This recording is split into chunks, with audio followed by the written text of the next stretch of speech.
하나님의 크신 사랑과 은총이 여러분의 삶에 함께 하시기를 빕니다.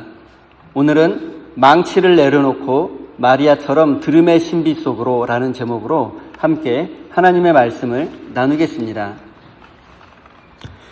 그리스 신화에는 인간의 무한한 성취 욕구와 그 뒤에 찾아오는 근원적인 공허함에 대해서 잘 설명해 주는 이야기가 있습니다. 바로 키프로스의 천재 조각가 피그말리온에 관한 이야기입니다.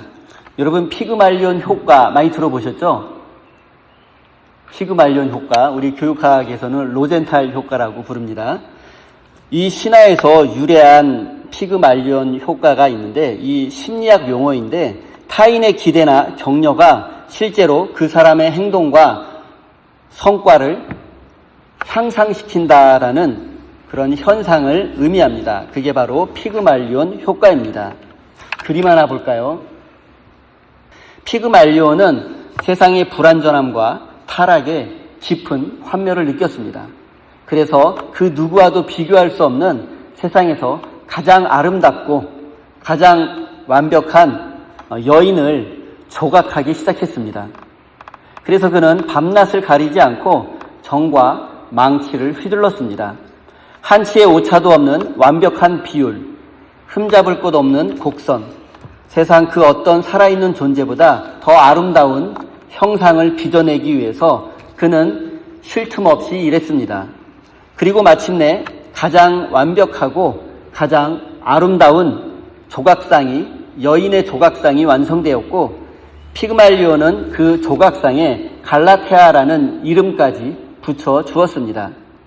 피그말리온은 자신이 창조해낸 이 조각상의 아름다움에 감탄하며 깊은 사랑에 빠지고 말았습니다. 그는 조각상에 고운 옷을 입히고 비싼 반지와 목걸이를 걸어주었으며 진주와 꽃을 바쳤습니다. 그리고 매일 밤 조각상에 손을 붙잡고 온기를 불어 넣으려고 애썼고, 이 갈라테아가 정말 살아있는 아름다운 여인이 되기를 간절히 바랬습니다. 그러나 그가 아무리 정성을 쏟아부어도 갈라테아는 차갑고 딱딱한 돌덩어리에 불과했습니다. 옷을 입히고 보석을 치장해도 조각상은 단지 조각상일 뿐 생명을 지닌 따뜻한 존재가 될 수 없었습니다. 피그말리온의 노력과 몸부림 끝에 남은 것은 자기 자신의 힘으로는 결코 따뜻한 온기를 지닌 생명을 만들어낼 수 없다는 절망과 고독뿐이었습니다. 하지만 이 신화는 여기에서 끝이 나지 않고 반전이 있습니다. 피그말리온이 마침내 자신의 무력함을 인정하고 정과 망치를 내려놓았습니다. 그리고 그는 아프로디테 신전에 가가지고 아프로디테 여신에게 간절히 은혜를 구했습니다. 그가 자신의 모든 인간적인 행위를 멈추고 하늘의 은혜를 구했을 때 비로소 기적이 일어났습니다. 아프로디테 여신은 피그말리온의 기도에 응답해 주었고 조각상 갈라테아에 생명의 숨결을 불어넣어 주었습니다. 생명은 피그말리온의 노력과 행위의 결과가 아니라 그가 행위를 멈추고 기도했을 때 선물로 주어지는 하늘의 은혜였습니다. 이것이 그리스 신화에 나오는 피그말리온의 이야기입니다. 이 신화는 이 시대를 살아가고 있는 현대인들에게 깊은 깨달음을 줍니다. 우리는 세상이 말하는 완벽한 인생, 그리고 성공한 인생이라는 조각상을 만들기 위해서 매일 망과 정을 정신없이 휘두르고 바쁘게 살아가고 있습니다. 더 훌륭한 스펙을 만들고 더 높은 실적을 내고 더 높은 곳에 올라가서 남들의 부러움을 살 만한 외형을 조각해 나가면 비로소 내 존재가 살아 숨쉴 수 있겠지라고 생각합니다. 그러나 그렇게 만들어낸 우리의 인생은 차갑기 그지없습니다. 세상의 인정과 성취라는 옷을 아무리 덧입혀도 또 스스로 가치를 증명하려는 모든 노력은 결국 참된 생명을 만들어낼 수 없습니다. 우리가 어떻게 해야 우리 스스로 완벽해지려는 노력, 우리 스스로 생명의 주인이 되려는 이런 교만함에서 벗어날 수 있겠습니까? 내 힘으로 생명을 흉내내려는 어리석고 허무한 몸부림을 그치고 하나님의 은혜를 누리며 살 수 있는 비결이 무엇이겠습니까? 오늘 본문 말씀 속에서 해답을 찾아보겠습니다.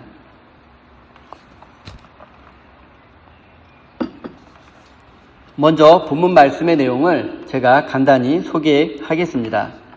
예수님과 제자들이 예루살렘을 향해 여행하던 길에 베단이라는 작은 마을에서 있었던 사건입니다. 이 마을에 살고 있던 마르다라는 여성은 예수님과 제자들을 자신의 집으로 초대했고 정성껏 음식을 준비했습니다. 그런데 식사를 준비하는 부엌에서 언니 마르다와 동생 마리아 사이에 오해와 갈등이 생겨났습니다. 언니 마르다는 부엌에서 정성껏 음식을 준비하느라 땀 흘리며 정신없이 일하고 있는데 동생 마리아는 언니를 돕지 않고 한가롭게 예수님 앞에 앉아서 말씀을 듣고 있습니다. 만약 여러분이 부엌에서 정신없이 일하고 있던 마르다였다면 여러분 마음이 어땠을 것 같습니까? 예수님 일행은 적어도 10명이 넘습니다. 그리고 이 많은 숫자의 손님을 대접하려면 부엌에서는 음식을 준비하느라 정말 말 그대로 정신 없을 것입니다. 손이 10개라도 부족한데 하나뿐인 동생 마리아는 손님방에서 예수님과 함께 수다를 떨고 있습니다. 성경은 이 상황을 이렇게 말하고 있습니다. 39절, 40절입니다. 이 여자에게 마리아라고 하는 동생이 있었는데 마리아는 주님의 발 곁에 앉아서 말씀을 듣고 있었다. 그러나 마르다는 여러 가지 접대하는 일로 분주하였다. 그래서 마르다가 예수께 와서 말하였다. 주님, 내 동생이 나 혼자 일하게 두는 것을 아무렇지 않게 생각하십니까? 가서 거두어 주라고 내 동생에게 말씀해 주십시오. 언니 마르다의 요구는 지극히 상식적이고 합리적입니다. 일할 때 함께 일하고 쉴 때 같이 쉬는 것. 지금은 부엌이 바쁘니까 부엌에서 함께 일하고 부엌 일이 다 끝나면 예수님 말씀을 함께 들으면 더 좋지 않겠습니까? 사회심리학자 로이 바우 마이스터는 이런 이론을 제안한 적이 있습니다. 자아-고갈 이론. 이 자아-고갈 이론에 따르면 인간의 의지력과 인내심 그리고 타인을 용납하고 배려하는 내면의 에너지는 무한한 자원이 아니라 한정된 용량의 배터리와 같다고 합니다. 자아-고갈 이론. 우리의 자아가 고갈된다는 거죠. 우리의 에너지가. 매 순간 참고 인내하고 상황을 통제하며 무언가를 부지런히 수행할 때 우리 내면의 에너지는 급격히 소모됩니다. 이제 나는 바쁜데 누군가 나를 도와줘야 될 사람이 나를 도와주지 않아요. 그래서 막 마음에 이렇게 원망과 불평이 쏟아지고 막 그래도 할 수 없이 막 열심히 일을 할 수밖에 없는 상황이에요. 누구라도 이런 상황에 처하게 되면 자아-고갈 이론처럼 이 자아가 고갈되는 거예요. 그래서 이제 속된 말로 하면 소뚜껑이 열리게 되는 거죠. 지금 마르다가 소뚜껑이 열린 상황입니다. 이 상태에 이르면 인간은 더 이상 자신의 감정을 다스리지 못하고 평소라면 웃고 넘어갈 일에도 극심한 분노와 억울함 그리고 섭섭함을 쏟아내게 됩니다. 마르다는 지금 예수님을 정성껏 대접하겠다고 헌신하고 있는데 이 헌신에 자신의 모든 감정과 에너지를 모두 쏟아붓고 있는데 동생이 도와주지 않고 그래서 원망과 불평이 생기고 그래서 자아-고갈 상태에 이르고 말았습니다. 그리고 우리의 신앙생활도 이 자아-고갈 이론에서 예외가 아닙니다.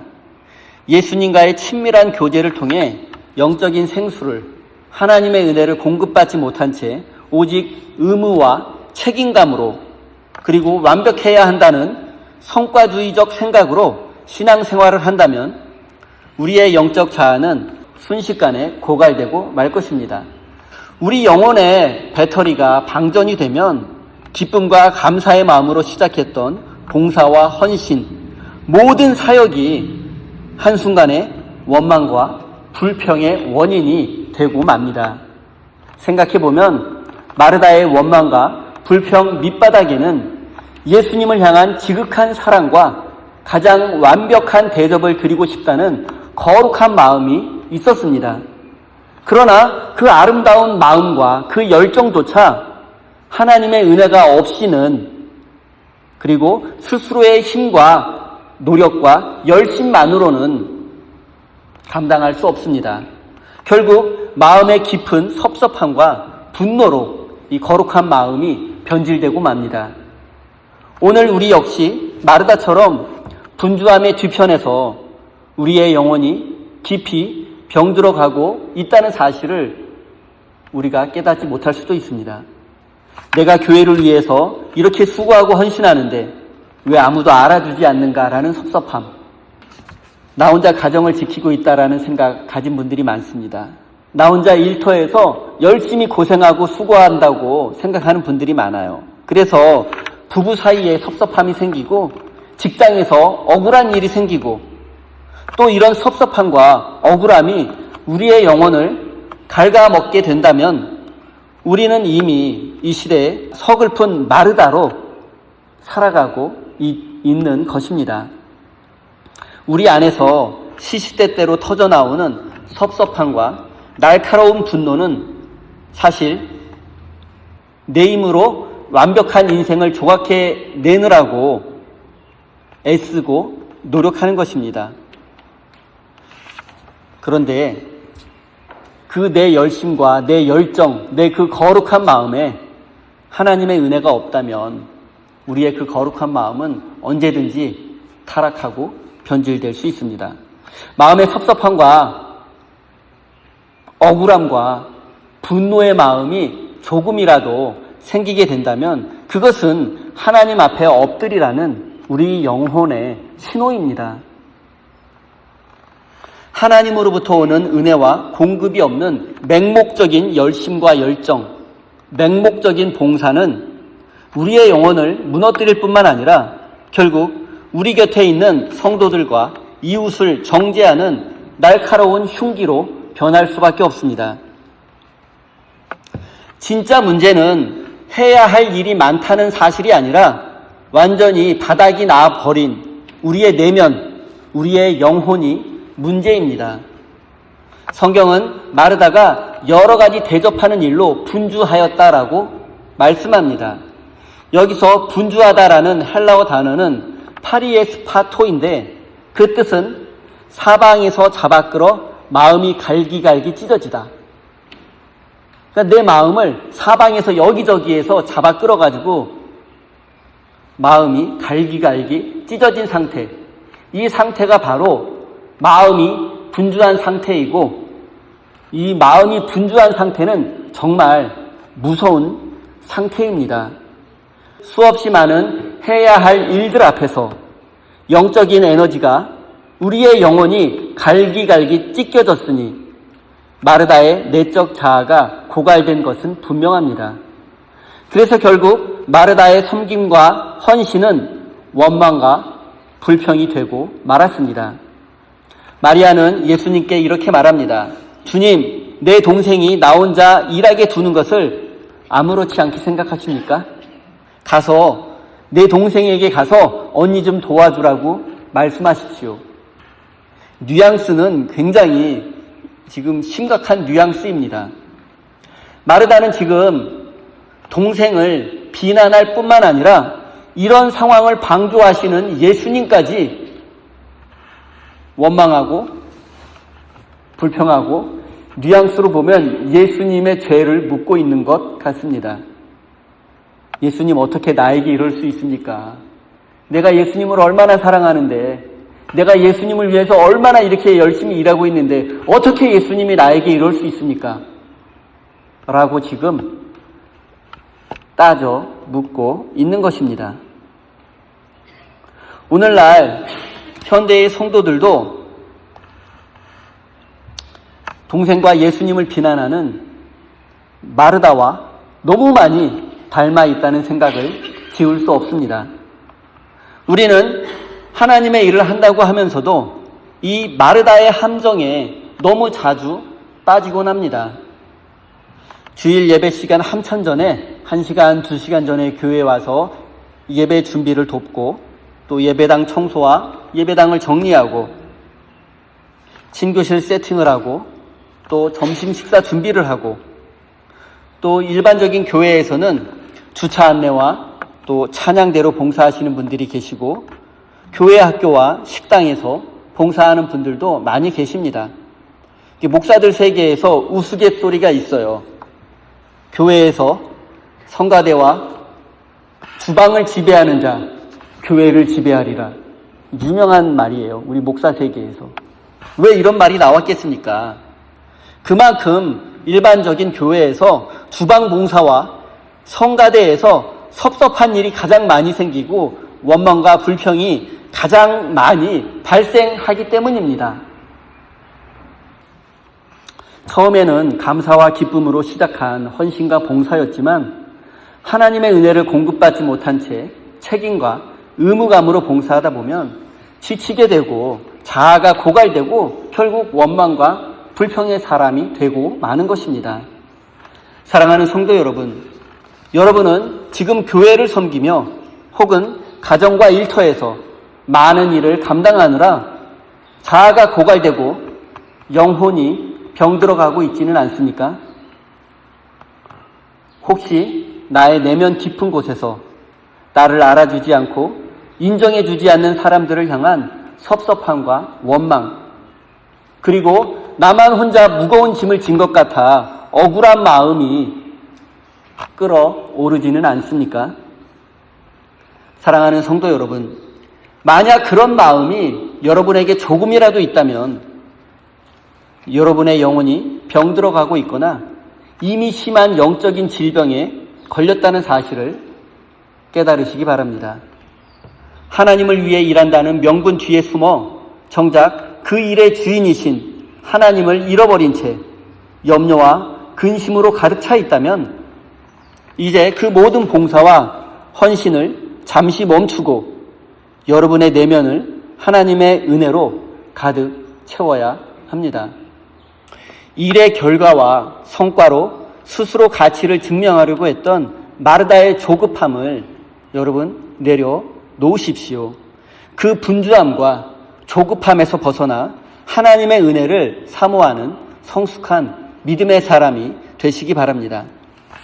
이제 언니에게 비난받았던 마리아의 입장에서 한번 생각해 보겠습니다. 만약 여러분이 마리아였다면 어땠을까요? 언니의 따가운 눈총, 그리고 주방에서 그릇 부딪히는 소리, 분주한 발걸음 소리, 여러분 마리아는 정말 이 사실을 몰랐을까요? 언니의 눈총을 깨닫지 못했을까요? 접시 소리와 분주한 발걸음 소리, 마리아는 정말 듣지 못했을까요? 그녀는 모든 것을 다 듣고 보고 알고 있었을 것입니다. 그래서 이 압박과 눈치를 견뎌내느라 마리아 역시 마음이 편치 못했을 것입니다. 그럼에도 불구하고 마리아는 꿈쩍도 하지 않았습니다.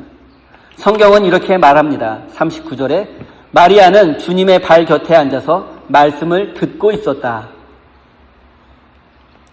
당시 유대인의 관습에서 랍비의 발 곁에서 말씀을 들을 수 있는 사람은 오직 남성 제자뿐이었습니다. 그런데 지금 마리아는 사회적 통념과 고정관념의 벽을 깨고 언니의 침묵 시위마저, 언니의 눈총마저 견뎌내며 이 자리를 굳게 지키고 있습니다. 마리아가 그럴 수 있던 것은 자신의 인생을 사로잡은 가장 아름답고 가치 있는 목소리에 온 주의력을 기울이고 있기 때문입니다.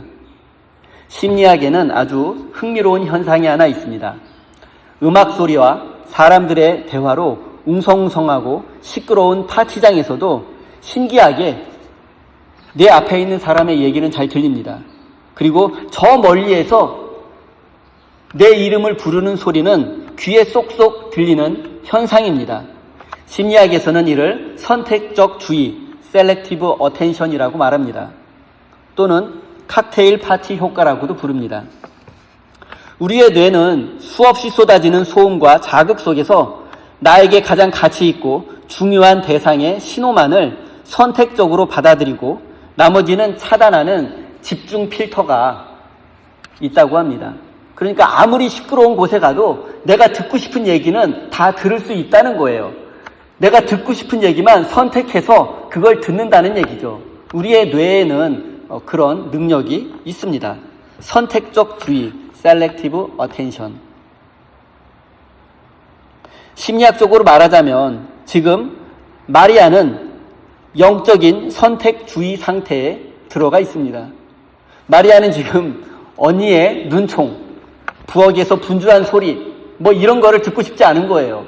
그래서 오직 예수님의 말씀을 선택해서 selective attention, 예수님의 말씀에만 선택적 주의를 기울이고 있는 것입니다. 하지만 마리아에게는 지금 눈앞에 계신 예수님의 말씀이, 그리고 온 세상의 압박과 언니의 눈총보다 이 예수님의 말씀이 마리아에게 가장 소중했습니다. 생명의 근원이신 주님의 음성에 귀를 기울이자 주방의 소음도, 사회적 관습도, 언니의 눈총과 불평도 그녀의 영혼에 아무런 해를 끼치지 못했습니다. 하던 일을 과감히 멈추고 주님의 말씀에 집중하는 마리아의 태도는 그녀의 영혼을 하나님의 뜻과 섭리에 맞추기 위한 노력입니다. 우리는 이러한 영적 멈춤의 신비를 프랑스 화가 장 프랑스와 밀레의 만종에서 느낄 수 있습니다. 그림 하나 볼게요. 제가 개인적으로 참 좋아하는 그림인데 어렸을 때 이 그림을 그림책에서 봤을 때에는 저게 왜 유명한지, 왜 사람들에게 감동을 주는지 전혀 알지 못했어요. 근데 이제 어른이 되고 철들어서 그림을 공부하다 보니까 조금 더 그림의 배경에 대해서 알다 보니까 왜 사람들이 이 그림의 예술적 가치를 높게 평가하는지 알게 되는 것 같습니다. 여러분, 이 그림 모르시는 분은 없죠? 다 한번 그림책에서 한번 다 보셨을 거예요. 전 세계에서 가장 유명한 그림 탑 100 안에는 들지 않을까 생각합니다. 장 프랑스와 밀레가 1857년에서 59년 사이에 완성한 작품인데 만종이라는 작품이죠. 우리말로 만종인데 원 제목은 The Angelus입니다. 발음도 어려운데 Angelus. 이 만종의 뜻이 뭐냐면 한자로 늦다, 해질녘, 만조할 때 그 만이고요. 종은 만종할 때 종은 종소리 종입니다. 그러니까 우리 한자로 그대로 뜻풀이하자면 해질녘의 종소리, 해지는 시간에 들리는 종소리라는 뜻입니다. 종소리가 어디서 나는지 궁금하시죠? 이 작품의 가장 포인트가 뭐냐면 사실은 뒤에 교회입니다. 교회에서 종소리를 딱 시간이 되면 종소리를 치는데 이 종소리를 듣고 기도하는 거예요. 만종은 천주교 용어로 삼종 기도라고 말하는데 하루에 3번 기도하는 거예요. 교회에서 하루에 3번 종을 칩니다. 그러면 저 중세와 근대 시대에는 교회의 종소리, 하루에 3번 울리는 삼종 기도, 이 3번 들리는 저 종소리가 들릴 때마다 하던 일을 잠시 멈추고 기도하는 거예요. 그게 만종입니다. 엔젤러스. 하루의 고단한 노동이 마무리되어가는 해질녘, 저 멀리 지평선 끝에 보이는 교회의 종탑에서 종소리가 은은하게 울려 퍼지고 있습니다. 일을 하던 부부는 잠시 일을 멈추고 발밑에 작은 감자 바구니를 둔 채 손을 모아 기도하고 있습니다. 대지 위로 낮게 내려앉은 노을빛과 두 사람의 소박한 실루엣이 어우러져 고요하고도 숭고한 분위기를 자아냅니다.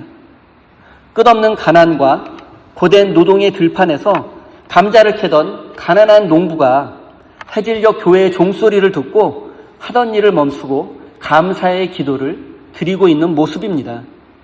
저 멀리 교회의 종소리가 기도 시간임을 알려주자 부부는 손에 쥐고 있던 농기구를 내려놓고 고개 숙여 기도하고 있습니다. 그 고요한 기도의 순간, 척박했던 노동의 들판은 순식간에 하나님의 임재가 가득한 거룩한 공간으로 변하게 되었습니다. 참된 평화와 안식은 끊임없이 또 정신없이 바쁘고 분주하게 일하는 그런 정신없는 현장에 있는 것이 아니라 하늘의 종소리가 들릴 때 일을 잠시 멈추고 우리의 마음과 영혼을 하나님께로 향하는 바로 그 순간에 있습니다. 마리아는 바로 그 내면의 종소리를 지금 듣고 있는 것입니다. 오늘날 현대인들은 너무 쉽게 이 멈춤의 신비를 잃어버리고 말았습니다. 오늘날 현대인들은 이 종소리를 듣지 못하고 있습니다. 하늘의 종소리에 귀를 기울이지 않고 있습니다. 우리는 예배당에 앉아 있으면서도 머릿속으로는 다음 주에 해야 할 일들을 정리하고 있습니다. 우리의 몸은 주님의 발 곁에 머물러 있지만 우리의 마음은 여전히 세상의 분주함 속에 빠져 있지 않습니까? 사랑하는 성도 여러분, 여러분에게는 세상의 분주함을 상징하는 농기구를 내려놓고 주님의 발 곁에 머무르는 이 마리아의 시간, 여러분 영혼의 만종이 울리는 시간이 있으십니까?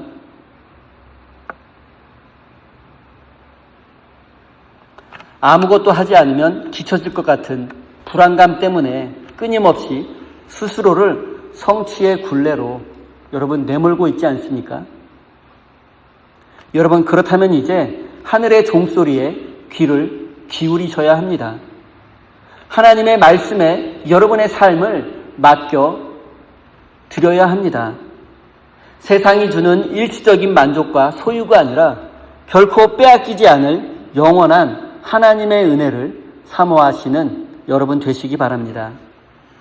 이제 마지막으로 예수님의 입장에서 이 상황을 한번 생각해 보겠습니다. 만약 여러분이 예수님이었다면 마르다의 불평과 원망의 소리를 듣고 여러분 어떻게 하셨을 것 같습니까?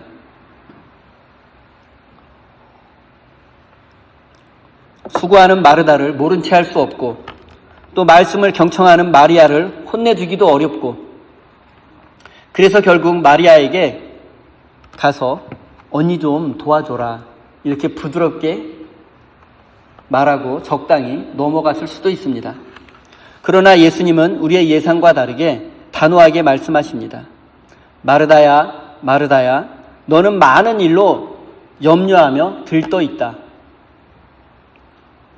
예수님은 마르다의 이름을 2번이나 부르십니다. 성경에서 누군가의 이름을 2번 반복해서 부르는 것은 깊은 사랑과 깨우침을 주려는 친밀함의 표시이고 상징입니다. 예수님은 마르다의 섬김 자체를 깎아내리시거나 비난하지 않으셨습니다. 찢기고 소용돌이 치는 그녀의 지친 내면을 어루만져 주시며 그녀의 섭섭함과 분노의 원인을 정확하게 짚어내십니다. 예전에도 제가 말씀드린 바 있는데 심리학에서는 터널 시야 현상이라는 것이 있습니다. 터널 비전 이펙트. 사람은 누구나 극심한 스트레스나 심한 결핍 상태에 놓이게 되면 시야가 좁은 터널 안에 시야가 좁은 터널처럼 좁아지는 현상입니다. 그래서 주변의 상황이나 넓은 맥락을 보지 못하고 아주 작고 협소한 문제에 집착하게 되는 현상, 이것이 바로 터널 비전 현상입니다. 그리고 마르다는 지금 이 터널 시야 현상에 갇혀 있습니다. 음식 준비와 가사 분담이라는 좁은 터널에 갇히게 되자 생명의 주관자이신 예수님께서 지금 자신의 바로 앞에 계시다는 사실을 마르다는 깨닫지 못하고 있습니다. 예수님께서 마르다를 바라보신 눈빛은 결코 그녀를 무시하거나 깎아내리려는 차가운 시선이 아닙니다. 우리는 종종 내가 주님을 위해 이만큼 봉사하고 이만큼 헌신했으니 쓸모 있고 사랑받는 존재가 될 거야 라는 이런 종교적 성과주의에 빠질 때가 있습니다. 주님은 우리를 있는 모습 그대로 인정해 주시고 있는 모습 그대로 우리를 사랑해 주시는데 우리는 하나님 앞에서조차 내가 더 많이 해야지, 더 열심히 해야지 하나님이 나를 더 많이 사랑하실 거라는 잘못된 생각, 착각에 빠져 있습니다. 안타깝지만 오늘날 많은 그리스도인들이 이 세상에 무자비한 무한 경쟁과 시장 논리를 교회 안으로 고스란히 가져와 하나님의 사랑마저도 자신의 노력과 헌신으로 거래하려는 어리석음을 가지고 있습니다. 내가 이만큼 헌신해야 주님이 이만큼 기뻐하시겠지. 내가 조금 봉사하면 하나님이 조금 칭찬해 주시겠지. 이것은 스스로 종의 멍에를 메고 끊임없이 율법의 망치질을 멈추지 않는 것과 같습니다. 이것이 바로 우리가 늘 불안해하고 두려워하며 원망하고 불평하는 이유입니다. 그러나 주님이 진정으로 원하셨던 것은 마르다의 분주한 노동이 아니라 마르다 그 자체였습니다. 하나님이 우리에게 원하시는 것은 우리가 대단한 헌신을 하고 대단한 성과를 내는 것이 아니라 우리의 영혼 그 자체입니다. 하나님은 우리를 있는 모습 그대로 충분히 사랑하십니다. 우리가 뭐 대단한 걸 이룩하지 않아도 됩니다. 또 우리가 실패하고 넘어지고 쓰러져도 됩니다. 하나님은 우리의 존재 그 자체로 우리를 충분히 사랑하십니다. 쉽게 말씀드리면 주님이 우리를 부르신 것은 일을 시키려고 부르신 게 아닙니다. 회사에서 쓸모가 없어지면 언제든지 대체되는 그런 부품처럼 하나님은 우리를 대우하지 않습니다. 주님이 우리에게 정말로 원하시는 것은 우리에게 일을 시키고 사역을 맡기는 것이 아니라 사랑의 관계입니다. 하나님이 우리를 사랑하시듯 우리도 하나님을 사랑하는 것, 이것이 사랑의 관계이고 이것이 신앙의 핵심이고 이것이 신앙의 전부입니다. 하나님이 마르다에게 원하시는 것, 그리고 오늘 저와 여러분에게 원하시는 것이 바로 이것입니다. 하나님은 우리가 무언가 대단한 실적을 내고 업적을 내야만 우리를 용납해주고 사랑해주시는 그런 사장님이 결코 아니십니다. 그저 마주 앉아서 따뜻한 밥 한 끼 함께 먹으며 우리 마음에 귀를 기울이고 싶어 하시는 따뜻한 아버지, 그 아버지가 바로 우리의 하나님이십니다. 우리는 늘 우리의 가치를 세상에 증명해야만 살아남는 피로한 시대를 살아가고 있습니다. 조금만 뒤처지거나 우리의 쓸모를 증명하지 못하면 우리의 자리가 사라질 것 같은 불안감 속에 살고 있습니다.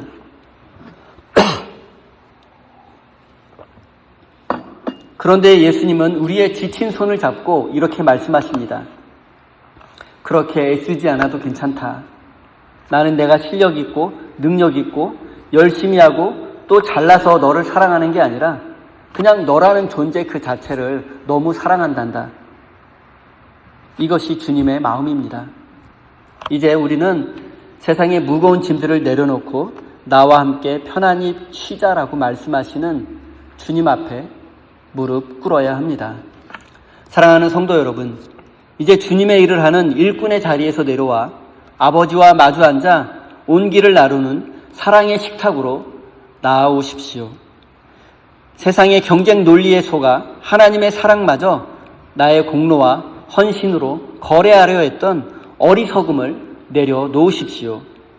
이제 그렇게 애쓰지 않아도 괜찮다. 너라는 존재 자체로 너는 충분하단다. 말씀하시는 주님의 부르심에 여러분의 삶을 내어 맡기십시오.